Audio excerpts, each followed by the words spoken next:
और मंत्रिमंडल में उनके सहयोगियों ने संविधान दिवस के अवसर पर ही आपको बताते चले, इस दौरान ही आपको बता रहे हैं कि मुख्यमंत्री योगी आदित्यनाथ और मंत्रिमंडल में उनके सहयोगी ने संविधान दिवस के अवसर पर लोक भवन में आयोजित कार्यक्रम में लोकतांत्रिक मूल्य और आदर्शों की शपथ ली।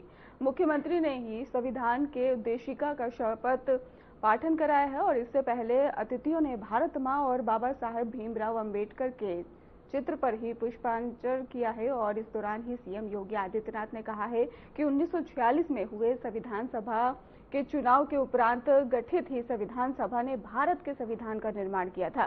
डॉक्टर राजेंद्र प्रसाद की अध्यक्षता में बनी संविधान सभा ने अलग अलग कमेटियां बनाई थी और उसकी ड्राफ्टिंग कमेटी के अध्यक्ष के रूप में बाबा साहेब भीमराव अंबेडकर की भूमिका अत्यंत महत्वपूर्ण थी।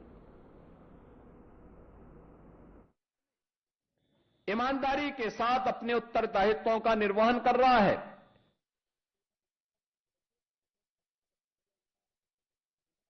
हम जिस क्षेत्र में काम कर रहे हैं, एक छात्र अगर ईमानदारी के साथ अपने छात्र के कर्तव्य का निर्वहन करता है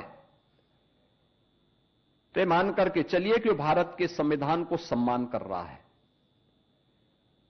अगर एक शिक्षक ईमानदारी से अपने कर्तव्यों का निर्वहन करते हुए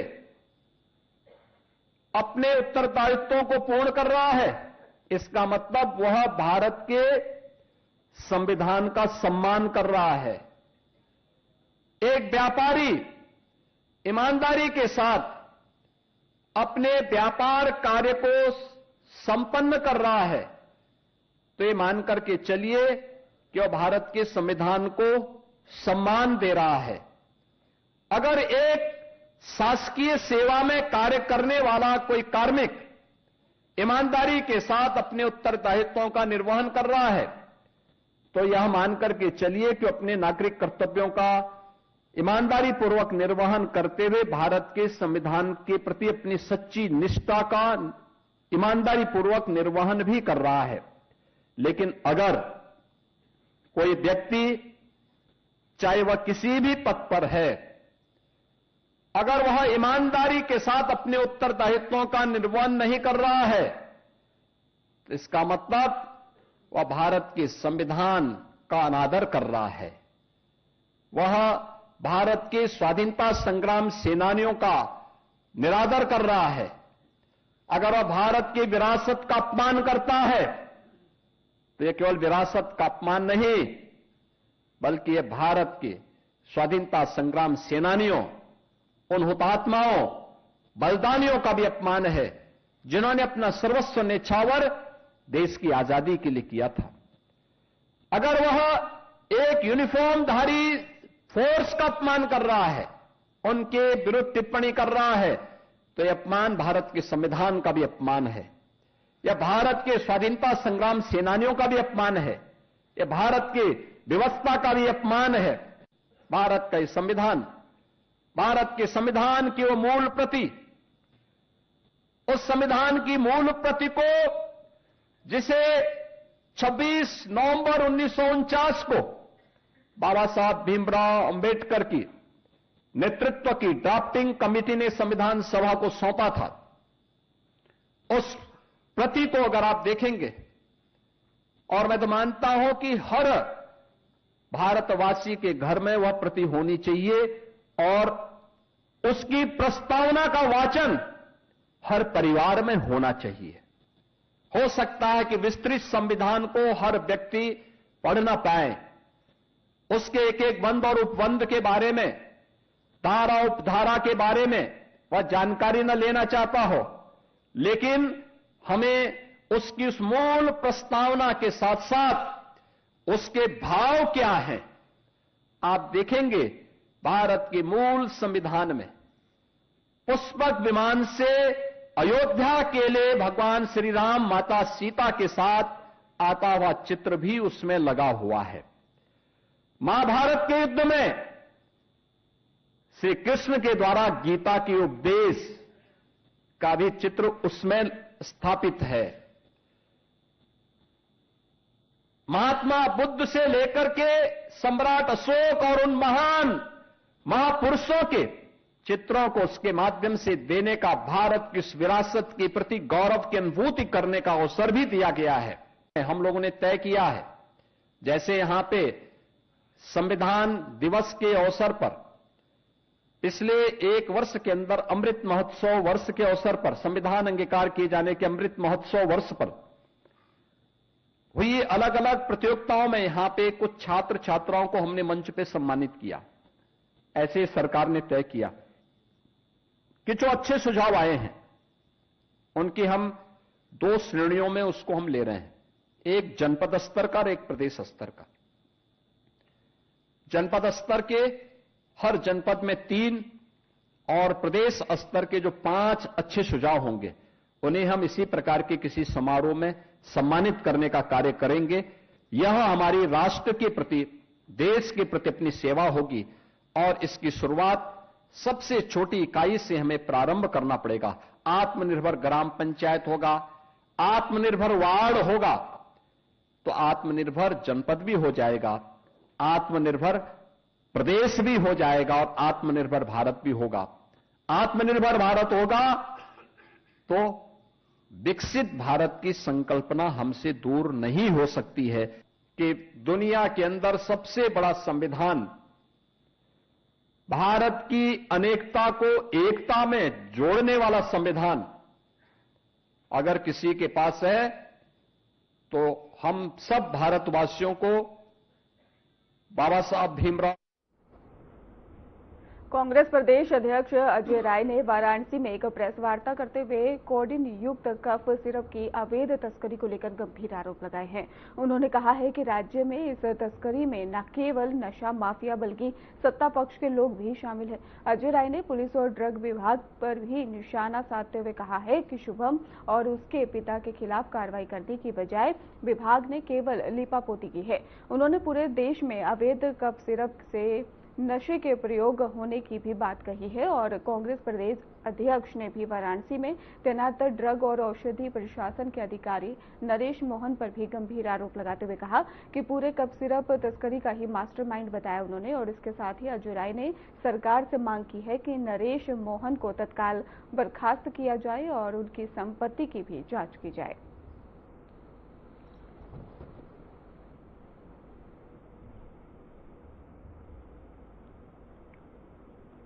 सीतापुर के तहसील क्षेत्र के रामपुर मथुरा में मौजूद प्राइमरी विद्यालय रामपुर मथुरा प्रथम में ही मतदाता सूची पुनरीक्षक का काम तेजी से चल रहा है।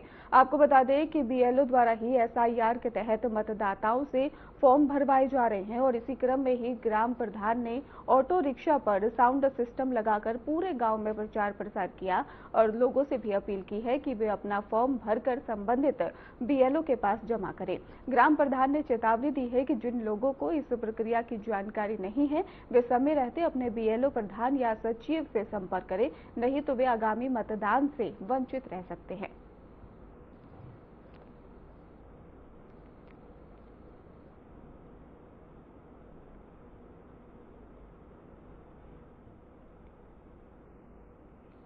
एक और आपको जानकारी देते चले, जहां पर गोसी में दंगा भड़काने के आरोपी को ही हाईकोर्ट से झटका लगाया। हाईकोर्ट ने दंगे के आरोपी शोएब की ही याचिका खारिज की है। एनएसए की कार्रवाई को रद्द करने की मांग भी खारिज की गई है। आपको बता दें कि 15 नवंबर 2024 को मऊ के घोसी में ये दंगा हुआ था और शोएब पर ही सांप्रदायिक तनाव और भड़काने का भी आरोप लगा है।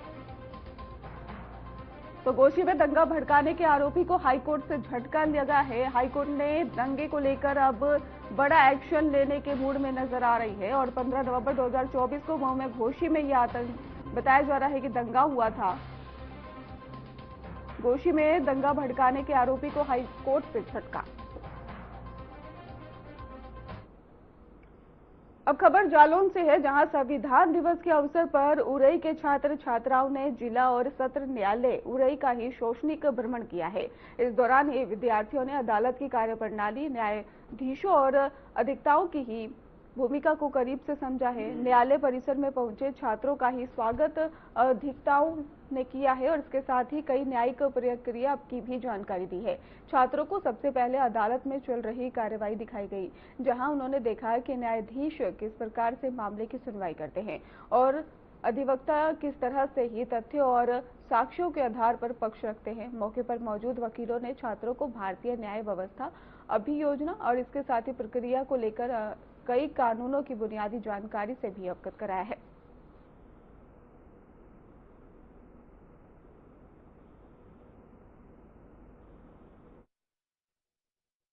यहाँ लाने के लिए बस संविधान बताना चाहते हैं कि बच्चों को ये राइट्स पता होना चाहिए कि नैतिक मूल्य जो है उनके बारे में पता होना चाहिए, और यहाँ पर जो अब वर्क करते हैं उसके बारे में उनको पता होना चाहिए। इनको स्कूल के बारे में तो बहुत कुछ पता है, लेकिन अभी संविधान कब पारित हुआ, कब लागू हुआ, उसके बारे में बस एक छोटी सी ये हम लोगों की एक पहल है जो यहाँ लाए हैं। आज इनको इतना पता चला है, नेक्स्ट टाइम आएंगे तो आपके बारे में और जानने की वो कोशिश करें। सर, क्योंकि 26 नवंबर 1949 में भारतीय संविधान बनवाया गया था और 26 जनवरी 1950 में यह लागू हुआ था।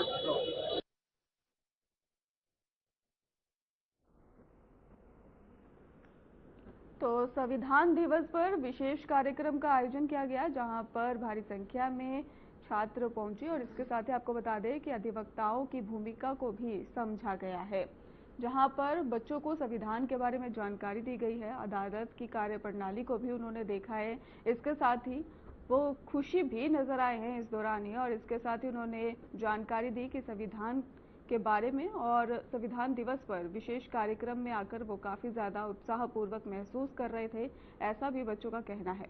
आपको बता दें कि अदालत की कार्यप्रणाली को उन्होंने देखा है और किस तरीके से संविधान को समझना है वो भी समझने की उन्होंने कोशिश की है। अधिवक्ताओं की भी मौजूदगी रही है, अदालत की कार्यप्रणाली को भी उन्होंने देखा है। इसके साथ ही आपको बता दें कि संविधान के बारे में और ज्यादा समझने की उन्होंने कोशिश करी है। तो इस विशेष कार्यक्रम में काफी संख्या में छात्र मौजूद रहे, जहां पर संविधान दिवस के मौके पर यह आयोजन किया गया था, और खास तौर पर बच्चों में इसको लेकर काफी ज्यादा उत्साह भी देखने को मिला है।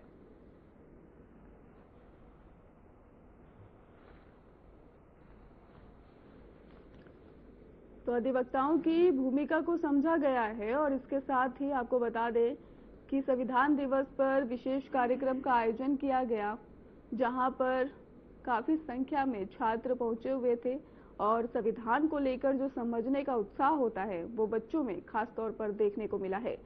अदालत की कार्यप्रणाली को भी बच्चों ने समझने की खास कोशिश की है कि किस तरीके से ही अदालत में कार्यप्रणाली को उन्होंने साफ तौर पर देखा, किस तरीके से काम होता है ये देखने की कोशिश की। और इसके साथ ही संविधान दिवस पर यह विशेष जो कार्यक्रम आयोजन किया गया था, वहां पर बच्चों का आना का जो उत्साह था वो खास तौर पर देखने को मिला। हमीरपुर के ही कुरारा थाना क्षेत्र अंतर्गत कुसमर्रा गांव का ही बहादुर जवान गोविंद यादव जम्मू कश्मीर में आतंकियों से मुकाबला करते हुए वीरगति को प्राप्त हो गया। 30 वर्षीय सैनिक की शहादत की खबर मिलते ही पूरे क्षेत्र में शोक की लहर फैल गई। शहीद का पार्थिव शरीर जब गांव पहुंचा तो माहौल गमगीन हो उठा। हर आंख नम थी, लेकिन हर चेहरा गर्व से भरा नजर आ रहा था। शहीद का शव देखते ही परिजनों में कोहराम मच गया। गांव के लोगों ने शहीद को अंतिम विदाई देने के लिए हजारों की संख्या में पहुंचकर उन्हें श्रद्धांजलि अर्पित की। शव यात्रा के दौरान सैकड़ों मोटरसाइकिल सवार युवाओं ने हाथों में तिरंगा लहराते हुए भारत माता की जय और गोविंद यादव अमर रहे जैसे नारों से आसमान गूंज उठा था। पूरा इलाका राष्ट्रभक्ति से ही सराबोर दिखाई दिया। सूचना ये मिली कि चोट लग गई है, आप आ सकते देख जाए। फिर इसके बाद बच्चा छोटा वाला गया था कानपुर तक। इसके बाद फिर साहब भाई ने मना करके कि वहाँ जाना नहीं, जो कुछ होगा तो वो लोग खुद लाएंगे। कुसमर्रा गाँव है हमीरपुर जनपद का। यहाँ के नायक गोविंद यादव जी राजौरी सेक्टर से पोस्टेड। 3 दिन पहले वहाँ एक मुठभेड़ हुई थी, वहाँ पर वो शहीद हुए हैं, और शहीद को नमन करने के लिए इस गांव सहित पूरे क्षेत्र से लोग यहाँ पर आए हुए हैं। उसके इंतजार में सब लोग यहाँ पर बैठे हैं। खबर मिली कि हमारा गांव का वीर सपूत जम्मू कश्मीर अजौरी में जो शहीद हो गया।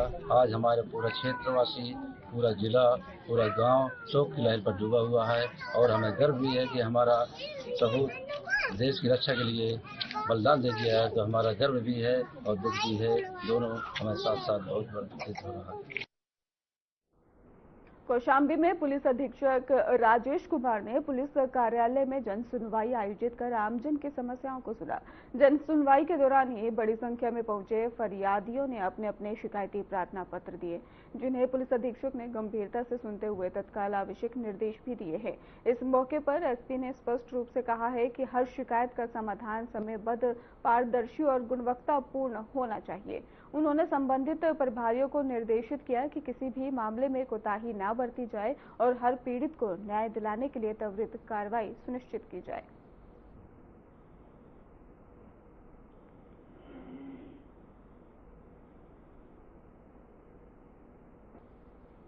पीलीभीत के थाना माथो टांडा क्षेत्र में रामपुरा फकीरे निवासी व्यक्ति की एक सड़क दुर्घटना में मौत के बाद मामला गंभीर हो गया। परिजनों ने इस मौत को ही एक्सीडेंट नहीं बल्कि हत्या करार दिया है।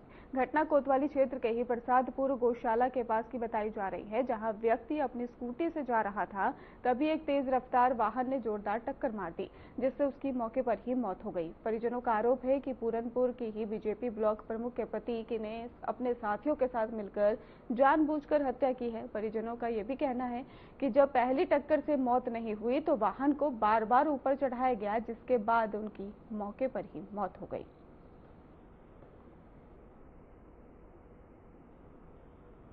मामला पूरा जब पिताजी अपने घर आ रहे थे काम से थोड़ा बाहर से, तो रास्ते में उसका हादसा हुआ।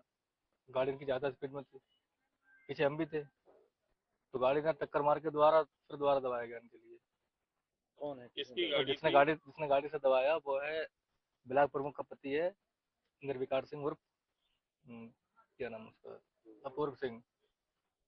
उनकी कोई पुरानी रंजिश थी आपसे? रंजिश सिर्फ चुनावी रंजिश गांव के हिसाब से बन नहीं पा रही है। ऊपर थोड़ा जो है कि और थोड़ा 2 किलोमीटर है, जमीन विवाद के मैटर है, वो ने कब्जा करने दिया इनके लिए, वही रंजिश है। हमारी बस ये पुरानी रंजिश है, ये अपने स्तर से काम करवाना चाहते हैं। एक विधवा है, उसकी जमीन है, उसको कब्जाना चाह रहे थे। कौन पुरानी रंजिश मानता है काम कराने? कौन सा? अपूर्ण सिंह उर्फ निर्विकार सिंह। आगे फिर क्या हुआ इसमें? इसमें सर जानबूझकर मेरे भाई की हत्या की गई। पुलिस में आपने शिकायत नहीं की? पुलिस आई, मगर हमें 4 बजे की घटना, हमें 1-1:30 बजे हमें उसकी बुक कॉपी करी है, उसको मुकदमा लिखा गया है। इन दिनों से पहले बहुत तुमने को हमसे एक्सीडेंट की मांगते रहे, जानबूझ के किया गया। उसको स्कूटी एक तरफ करेगी, भाई को मेरे एक तरफ डाला गया बीच में। अच्छा, आपके हिसाब से ये क्या हुआ है? ये मेरे भाई के साथ बहुत गलत इन्होंने किया है, मतलब जानबूझकर किया है, जानबूझकर किया है, ये जानबूझकर किया गया है सब कुछ। षड्यंत्र एक योजनाबद्ध किया। पहुंचे तो पुलिस का क्या कहना था? पुलिस हमसे करी, हमने एक्सीडेंट का करी। आप मामला पूरा जब पिताजी अपने घर आ रहे थे काम से थोड़ा बाहर से, तो रास्ते में उसका हादसा हुआ। गाड़ी उनकी ज्यादा स्पीड में थी, पीछे हम भी थे, तो गाड़ी ने टक्कर मार के फिर दोबारा दबाया गया उनके लिए। जिसने गाड़ी से दबाया वो है ब्लॉक प्रमुख का पति है निर्विकार सिंह उर्फ। सोनभद्र के रोबर्ट्सगंज में जयपुरिया स्कूल के बाहर गुस्से का विस्फोट देखने को मिला। अखिल भारतीय विद्यार्थी परिषद के ही कार्यकर्ताओं ने स्कूल प्रबंधन और खास तौर पर प्रधानाचार्य के खिलाफ जमकर प्रदर्शन किया। आरोप है कि कक्षा 12 के ही एक छात्र को प्रधानाचार्य ने ही न सिर्फ बर्बरतापूर्वक पीटा है, बल्कि उसे स्कूल से निष्कासित भी कर दिया है। इसी कार्रवाई के विरोध में ही ABVP कार्यकर्ताओं ने प्रधानाचार्य का पुतला फूंक कर अपना रोष दर्ज कराया है और प्रदर्शनकारियों की मांग है कि तत्काल ही प्रधानाचार्य को ही निलंबित किया जाए और छात्र के साथ हुई कथित मारपीट की घटना पर पुलिस प्रशासन सख्त कार्रवाई करे।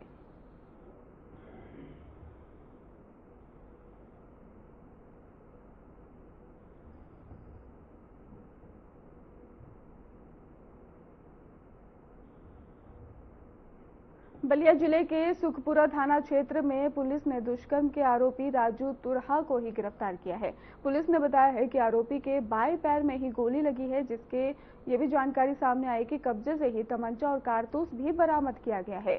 अपर पुलिस अधीक्षक कृपा शंकर ने बताया है कि 25 नवंबर को आरोपी ने रात के समय एक महिला को सुनसान जगह पर ले जाकर दुष्कर्म किया, जिससे महिला की तबीयत बिगड़ गई और परिजनों ने महिला को ही जिला चिकित्सालय में भर्ती कराया। उनके तहरीर पर ही पुलिस ने मुकदमा दर्ज कर आरोपी की तलाश भी शुरू कर दी है।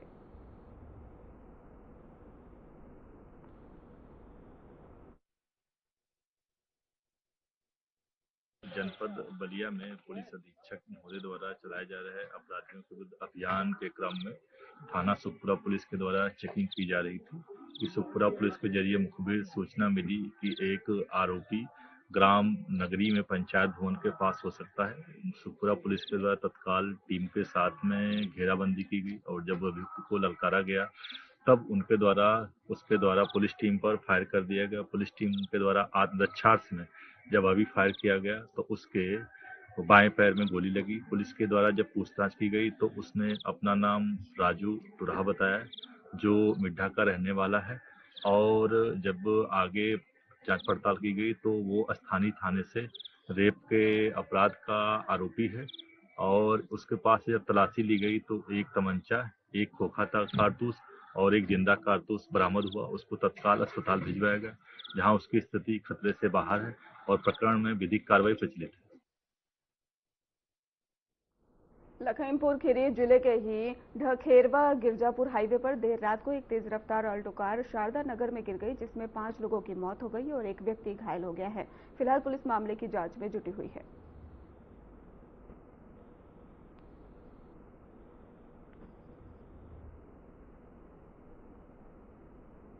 कानपुर देहात में वाहन चेकिंग अभियान के दौरान पुलिस को एक बार फिर से बड़ी सफलता मिली है। जानकारी के अनुसार थाना क्षेत्र के ही अलमचंद्रपुर पुलिया बम्बा रोड पर ही पुलिस टीम नियमित चेकिंग अभियान चला रही थी। इसी दौरान पुलिस को देखकर एक बाइक सवार युवक मौके से भागने लगा। पुलिस ने तत्परता ही दिखाते हुए उसका पीछा किया और उसे पकड़ लिया। फिलहाल आगे की भी जांच जारी है।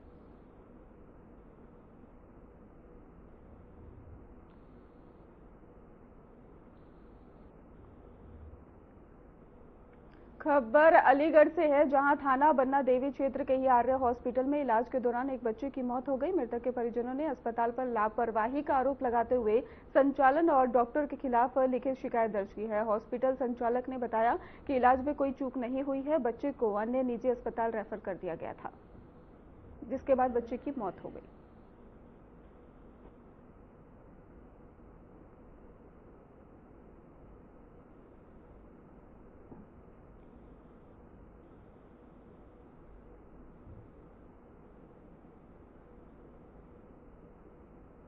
वो वहाँ पे जो समय था वो काफी खत्म हो गया, 1 घंटे के समथिंग समय खत्म हो गया। उसके बाद में एम्बुलेंस आपस में हो गया।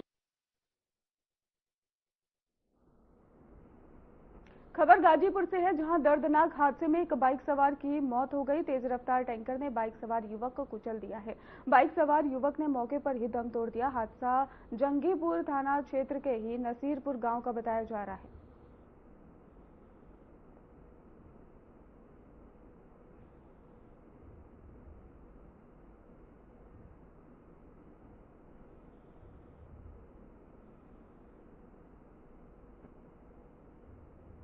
हाँ, आज 11:30 बजे के लगभग हम जंगीपुर थाना क्षेत्र के अंतर्गत या मनियारी गांव के निवासी अरविंद कुमार, जिनकी उम्र लगभग 35 वर्ष थी, एक्सीडेंट होकर के उनकी मृत्यु हो गई है। उनकी पत्नी गीता देवी द्वारा जो तहरीर दी गई है, तहरीर के अनुसार मुकदमा दर्ज कर कार्रवाई की जाएगी तथा हमारे यहाँ चूँकि इनके नाम खेती थी तो कृषक दुर्घटना के अंतर्गत इनको जो है 5 लाख का मुआवजा दिया जाएगा तथा उनके आवास के लिए प्रधानमंत्री आवास योजना, मुख्यमंत्री आवास योजना पर जिसके लिए ये पात्र होंगे वो आवास दिला दिया जाएगा और उनकी पढ़ाई के लिए भी DSA साहब से बात करके व्यवस्था।